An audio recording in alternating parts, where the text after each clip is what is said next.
L'énergie du mouvement s'appelle énergie cinétique. Et maintenant, l'énergie potentielle. Il était une fois un tout petit homme qui devait se battre contre un énorme géant.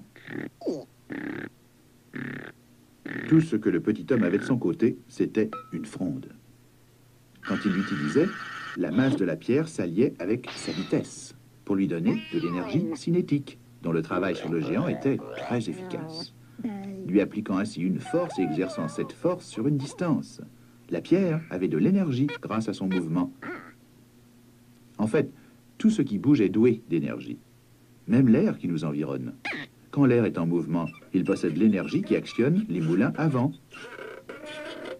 Tout comme l'eau en mouvement a l'énergie qui actionne les moulins à eau.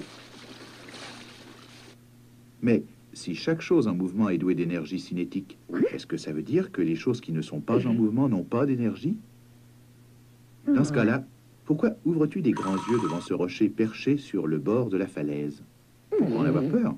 Il n'a aucune énergie cinétique parce qu'il n'est pas en mouvement, et s'il n'a aucune énergie cinétique, il ne peut rien te faire. Il ne peut exercer aucun travail, n'est-ce pas? Mais tu ferais peut-être aussi bien de partir de là. Pourquoi? À cause de la position du rocher sur le bord de la falaise. Jusqu'à maintenant, il n'est pas en mouvement, mais il donne l'impression de pouvoir s'y mettre d'une minute à l'autre.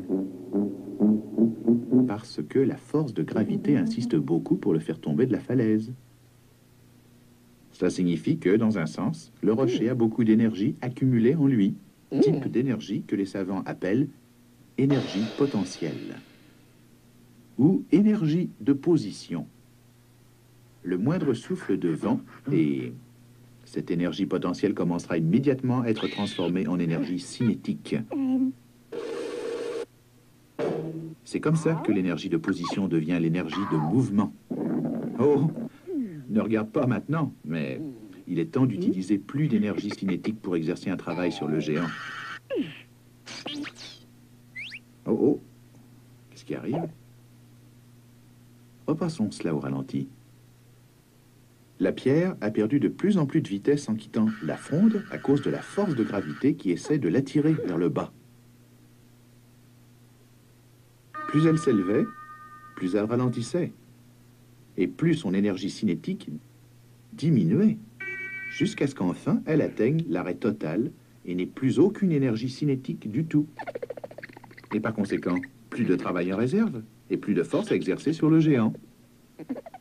Mais où est-ce qu'elle va, toute cette énergie cinétique? Est-ce qu'elle est perdue pour toujours? Non. Elle a été transformée en énergie potentielle. Tout le travail que notre petit homme a fourni pour lancer la pierre avec sa fronde est maintenant accumulé dans cette pierre. Mais bien sûr, en réalité, la pierre ne s'arrête qu'une fraction de seconde et puis commence à redescendre immédiatement jusqu'à ce qu'elle récupère toute l'énergie cinétique qu'elle avait au début. Pendant ce temps-là, au bord de la falaise, le géant trouve tout cela très amusant.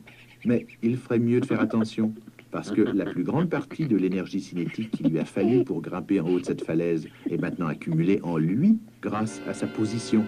Il est plein d'énergie potentielle qui n'attend qu'une chose, être transformé en énergie cinétique d'une minute à l'autre.